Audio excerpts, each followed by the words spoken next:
मुख्यमंत्री लाडली बहना योजना में जिन महिलाओं ने फॉर्म नहीं भरा है या फिर मुख्यमंत्री के द्वारा जो नई आयु निर्धारित की गई है उस आयु के अनुसार यानी कि 21 वर्ष से लेकर 59 वर्ष तक की कोई भी पात्र महिला अगर मुख्यमंत्री लाडली बहना योजना में फॉर्म भरना चाहती है तो वो फॉर्म भर सकती है। मुख्यमंत्री लाडली बहना योजना की पात्र महिलाओं को फॉर्म भरने के बाद में अधिकतम हर महीने 3,000 रुपए दिए जाएंगे और पहली किस्त जारी हो चुकी है और 1,25,00,000 से ज़्यादा महिलाओं के खाते में हजार रुपए भेज दिए गए और आने वाली सभी किस्तों में 250 रुपए बढ़ाकर दिए जाएंगे। हर महीने मुख्यमंत्री लाडली बहना योजना की किस्तें दी जाएंगी। साथियों, अगर आपके परिवार में या फिर खुद आप मुख्यमंत्री लाडली बहना योजना के लिए पात्र हैं, अगर आप फॉर्म भरना चाहते हैं तो आप इस वीडियो को पूरा देखें, क्योंकि आज हम आपको बताने वाले हैं कि अगर आपने फॉर्म नहीं भरा है तो आप फॉर्म कहां से भरवा सकते हैं। मुख्यमंत्री लाडली बहना योजना से वंचित महिलाएं आप अपनी ग्राम पंचायत के आंगनवाड़ी में जाकर फॉर्म भरवा सकती हैं। फॉर्म बिल्कुल फ्री में भरा जाएगा, लेकिन फॉर्म भरने से पहले आपको कुछ ई-केवाईसी और अपने बैंक अकाउंट को अपडेट करवाना होगा। फॉर्म भरवाने के लिए आपको समग्र आईडी आधार कार्ड की जरूरत होगी। हालांकि आपके समग्र आईडी कार्ड में आधार नंबर जुड़े हुए होना जरूरी है। मुख्यमंत्री लाडली बहना योजना का सबसे पहले ऑफलाइन फॉर्म भरा जाएगा। ऑफलाइन फॉर्म भरने के बाद में आपको प्राप्ति रसीद वापस दी जाएगी और ऑफलाइन फॉर्म के आधार पर ही ऑनलाइन किया जाएगा। लाडली बहना योजना का फॉर्म भरने के लिए आवश्यक दस्तावेज है समग्र परिवार या फिर सदस्य की आईडी की जरूरत होगी। समग्र पोर्टल द्वारा जारी किया गया आईडी होना चाहिए। साथ ही आधार कार्ड की जरूरत होगी। UIDAI द्वारा आईडी कार्ड होना चाहिए। साथ ही मोबाइल नंबर समग्र पोर्टल में दर्ज होने चाहिए। तो ये आपके पास अगर दस्तावेज है और अगर आप मुख्यमंत्री लाडली बहना योजना के लिए पात्र हैं तो अपने आंगनवाड़ी केंद्र में जाकर फॉर्म भरवा सकते हैं। और लाडली बहना योजना में फॉर्म भरने वाली महिला का समग्र आईडी कार्ड बना हुआ होना चाहिए परिवार का, और उस समग्र आईडी कार्ड में महिला का नाम होना चाहिए, आधार कार्ड भी बना हुआ होना चाहिए और समग्र आईडी कार्ड में मोबाइल नंबर भी जुड़े हुए होने चाहिए। लाडली बहना योजना का फॉर्म भरवाने से पहले आधार समग्र ई-केवाईसी करवानी होगी, यानी कि समग्र पोर्टल पर आधार के डाटा का OTP से वेरीफाई किया जाएगा। यानी कि आपके समग्र आईडी कार्ड में आधार कार्ड जुड़ा हुआ होना चाहिए। साथ ही आधार कार्ड महिला का स्वयं का होना चाहिए और बैंक खाता भी होना चाहिए और बैंक खाता आधार कार्ड से लिंक होना चाहिए और DBT अनेबल होना चाहिए। अन्यथा DBT अनेबल नहीं होने की स्थिति में डायरेक्ट बेनिफिट ट्रांसफर के माध्यम से लाडली बहना योजना की किस्तें हमारे खाते में नहीं पहुंच सकेंगे। तो महिला के पास समग्र कार्ड होना चाहिए और समग्र कार्ड में ई-केवाईसी कंप्लीट होनी चाहिए। आधार कार्ड होना चाहिए और आधार कार्ड के साथ में एक महिला का बचत खाता होना चाहिए और बचत खाते में आधार कार्ड जुड़ा हुआ होना चाहिए। साथ ही जिस भी खाते में हमारा आधार कार्ड जुड़ा हुआ है या फिर जिस बैंक में हमारा खाता है उसमें DBT अनेबल होना चाहिए, ताकि डायरेक्ट बेनिफिट ट्रांसफर के माध्यम से हमें राज्य सरकार की सभी सरकारी योजनाओं के फायदे मिल सकें। क्योंकि वर्तमान समय में राज्य सरकार या फिर केंद्र सरकार कोई भी हमें आर्थिक सहायता देती है तो वो आधार कार्ड से जुड़े हुए बैंक खाते में देती है, यानी कि डायरेक्ट बेनिफिट ट्रांसफर के माध्यम से आधार कार्ड से जुड़े हुए बैंक खाते में रुपए भेजे जाते हैं। मुख्यमंत्री लाडली बहना योजना में प्रत्येक पात्र महिला को अधिकतम 3,000 रुपए और न्यूनतम 1,000 रुपए प्रति माह दिए जाएंगे। जिस परिवार में महिला पेंशन लेने वाली है, अगर उस परिवार की महिला की पेंशन 1,000 रुपए से कम है तो उस महिला को 1,000 रुपए दिए जाएंगे, यानी कि 800 रुपए अगर पेंशन है तो 200 रुपए और दिए जाएंगे। इसी तरह से 1,000 रुपए से जितने भी रुपए कम पड़ रहे हैं उतने रुपए और दिए जाएंगे। मुख्यमंत्री लाडली बहना योजना में फॉर्म भरने वाली महिला की उम्र 21 वर्ष से लेकर 60 वर्ष के बीच में होनी चाहिए। आयु की गणना 1 जनवरी से की जाएगी, यानी कि 1 जनवरी को जिस महिला की उम्र 21 वर्ष पूर्ण हो चुकी है वही महिला मुख्यमंत्री लाडली बहना योजना में फॉर्म भर सकती है।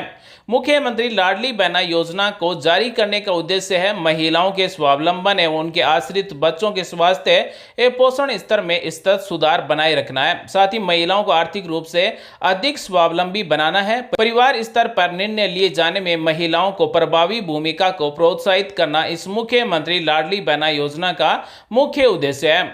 मुख्यमंत्री लाडली बहना योजना के फॉर्म फिर से शुरू हो चुके हैं। जो महिलाएं पात्र हैं वो अपना फॉर्म भरवा सकती हैं और फॉर्म भरवाने के लिए पात्रता दी गई पूरे परिवार की वार्षिक आय 2,50,000 रुपए से कम होनी चाहिए। पूरे परिवार के पास 5 एकड़ से कम जमीन होनी चाहिए।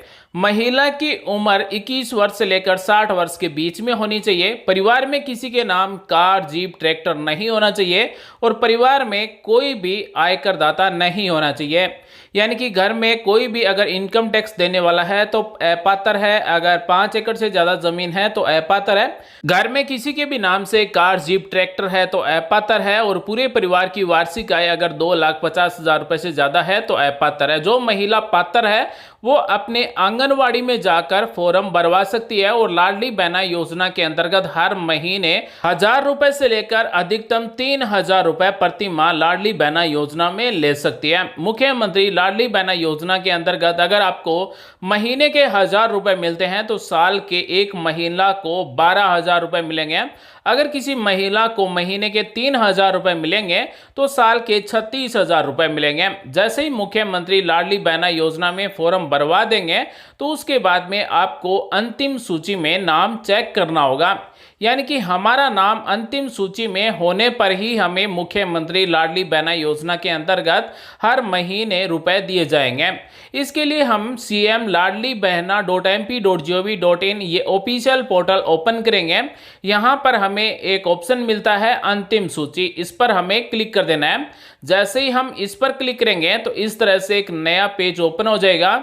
यहाँ पर अपने मोबाइल नंबर टाइप करेंगे, कैप्चा कोड दर्ज करेंगे, ओटीपी प्राप्त करें पर क्लिक करेंगे तो उसके बाद में हमने जो भी यहाँ पर मोबाइल नंबर टाइप किया है उस पर ओटीपी आ गया, ओके पर क्लिक कर देना है। ओटीपी यहाँ पर हमें टाइप करना है, ओटीपी सत्यापित करें और आगे बढ़ें पर क्लिक कर देना है। उसके बाद में सूची देखने के लिए 2 ऑप्शन होंगे। पहला ऑप्शन है हम अपने पूरे गांव की सूची देख सकते हैं। दूसरा ऑप्शन है हमने फॉर्म भरा है, हमारा नाम सूची में है या फिर नहीं है, हम देख सकते हैं। तो पहला ऑप्शन हम आपको दिखाते हैं कि हम अपने पूरे गांव की सूची कैसे देख सकते हैं कि मुख्यमंत्री लाडली बहना योजना में हमारे गांव से कितने फॉर्म भरे गए हैं और हमारे गांव की सूची में हमारा नाम है या फिर नहीं है। तो सबसे पहले जिले का नाम, स्थानीय निकाय का नाम, ग्राम पंचायत या फिर जोन का नाम यहाँ से सेलेक्ट करेंगे। उसके बाद में ग्राम या फिर वार्ड का नाम सेलेक्ट करेंगे और अंतिम सूची देखें पर क्लिक कर देंगे। उसके बाद में इस तरह से हमारे पूरे गांव की या फिर वार्ड की सूची आ जाएगी और अगर हमारा इस सूची में नाम है तो मुख्यमंत्री लाडली बहना योजना के अंतर्गत हमें हर महीने अधिकतम 3,000 रुपए दिए जाएंगे। तो इस तरह से हम अपने पूरे गांव की सूची देख सकते हैं कि लाडली बहना योजना के अंतर्गत हमारे गांव से कितनी महिलाओं ने फॉर्म भरा है। साथ ही मुख्यमंत्री लाडली बहना योजना में फॉर्म भरने के बाद में हमें पावती रसीद भी डाउनलोड कर लेना है। यानी कि हमारा फॉर्म भरा हुआ है या फिर नहीं है वो रसीद हमें डाउनलोड यहाँ से कर लेनी है। आवेदन एवं भुगतान की स्थिति, इस पर हमें क्लिक कर देना है। जैसे हम इस पर क्लिक करेंगे तो उसके बाद में हमसे कुछ डिटेल पूछी जाएगी, जैसे लाडली बहना योजना के आवेदन संख्या या फिर समग्र सदस्य क्रमांक टाइप करेंगे, ये कैप्चा कोड टाइप करेंगे, ओटीपी भेजें पर क्लिक करेंगे। लाडली बहना योजना में जुड़े मोबाइल नंबर पर ओटीपी आएगा, ओटीपी टाइप करना है और खोजें पर क्लिक कर देना है। जैसे ही खोजें पर क्लिक करेंगे तो हमारे फॉर्म का स्टेटस इस तरह से आ जाएगा। अगर हमें 1,000 रुपए नहीं मिले हैं या फिर हमें जो किस्तें दी जा रही है वो नहीं मिली है तो उनका भी स्टेटस हम यहाँ से चेक कर सकते हैं। तो भुगतान की स्थिति, इस पर हमें क्लिक कर देना है। जैसे हम इस पर क्लिक करेंगे तो यहाँ पर हमें मिलेगा LBY पेमेंट स्टेटस, यानी कि हमें मुख्यमंत्री लाडली बहना योजना की किस्तें मिल रही है या फिर नहीं मिल रही है, यहाँ से चेक कर सकते हैं। उसके बाद में पावती के नीचे व्यू दिया गया है, जैसे ही व्यू पर क्लिक करेंगे तो इस तरह से हमें आवेदन पत्र का प्राप्ति फॉर्म मिल जाएगा। यानी कि हमारा लाडली बहना योजना में फॉर्म भरा हुआ है या फिर नहीं है, इस तरह से पावती पत्र मिल जाएगा। मुख्यमंत्री लाडली बहना योजना में वंचित महिलाएं 21 जून 2023 तक फॉर्म भर सकती है। इस डेट को बढ़ाया भी जा सकता है और अपने क्षेत्र के आंगनवाड़ी में जाकर 21 जून 2023 से पहले लाडली बहना योजना का फॉर्म भरवा सकती है। तो साथियों, आज हमने आपको बताया कि मुख्यमंत्री लाडली बहना योजना में पात्र महिलाएं अगर बच गई है तो वो फिर से फॉर्म आंगनवाड़ी में जाकर भरवा सकती है। उम्मीद आज की जानकारी आपको अच्छी लगी होगी। मिलेंगे अगले वीडियो में नई जानकारी के साथ। आप सभी का दिन शुभ हो। जय हिंद, वंदे मातरम।